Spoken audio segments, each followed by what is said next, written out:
पूरा समय वो मेरे बगल में था, मुझे बार बार डराने की कोशिश करता रहा।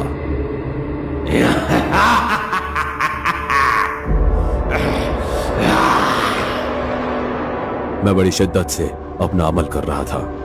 घड़ी में 3 बज गए और मेरे अमल पूरा करते ही मेरे बगल से मेरा हमजाद गायब हो गया। आज आखिरी रात थी जब मुझे पेड़ के नीचे रोटी रखनी थी। मैं जानता था कि हमजाद कुछ ना कुछ जरूर करेगा और वैसा ही हुआ।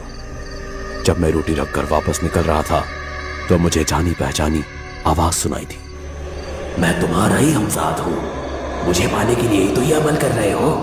लो, मैं तुम्हारे सामने खड़ा हूँ, चाहो तो मुझे अपने साथ घर ले चलो। मैं हमजाद की बातों में आने ही वाला था, पर उस वक्त एक तेज हवा के झोंके के साथ उस हमजाद का तिलिस्म टूट गया और मुझे होश आ गया।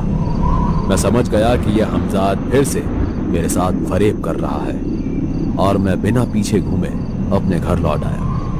उस पूरी रात मुझे ऐसा लगा जैसे मुझे कोई घूर रहा है, पर मेरे कमरे में कोई था ही नहीं सिवाय उस चिराग के। अगली रात आई और यह अमल की आखिरी रात थी। मैंने रोज की तरह अमल पढ़ना शुरू कर दिया। मेरे कमरे में ऐसा महसूस हो रहा था जैसे कोई तूफान आ रहा हो। अचानक तेज आंधी चलने लगी। कमरे का दरवाजा अपने आप पटक रहा था। मैंने फिर भी अमल से अपनी नजर नहीं उठाई। एक वक्त ऐसा आया कि मुझे ऐसा लगा कि मैं जहां बैठा हूं वो जमीन नहीं बल्कि जलता हुआ कोयला है। मुझे आग की गर्मी महसूस हो रही थी, पर मैं जानता था कि यह सब बस फरेब है उस हमजाद का जिस पर मैं काबू पाना चाहता था। वो 3 घंटे मेरे लिए दोज़ख की आग की तरह थे। जैसे तैसे मैंने अमल पूरा किया और मेरा कमरा पहले जैसा हो गया।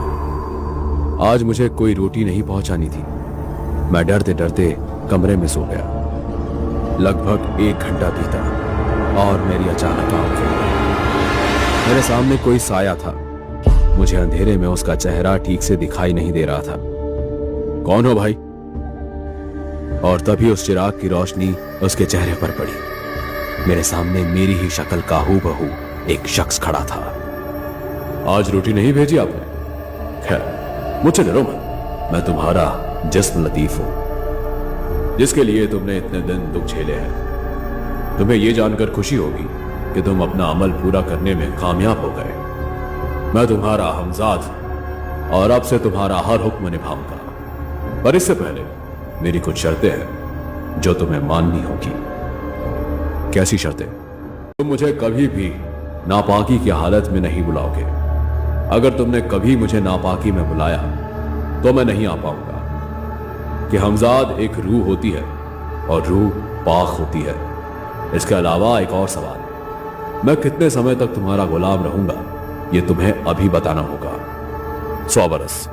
100 बरस के बाद मैं तुम्हें आजाद कर दूंगा। और रही बात नापाकी की, तो मैं इस बात का भी ध्यान रखूंगा। मंजूर है, मैं तुम्हारा हर हुक्म पूरा करूंगा। इस वक्त तुम्हें कुछ चाहिए?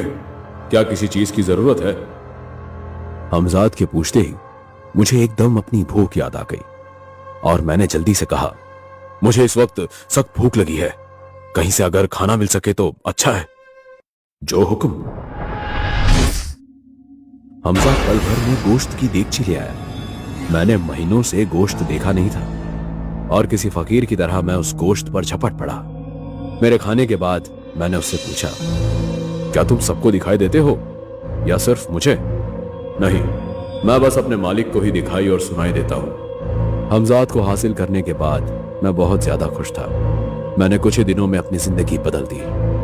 अब मेरा टूटा फूटा घर एक आलीशान हवेली में बदल गया। मैं लोगों की मदद करने लगा। एक दिन मेरे पास मेरा पुराना एक अजीज दोस्त आया। मैं बर्बाद हो गया भाई असलम। वो चोर मेरा सब कुछ छीन कर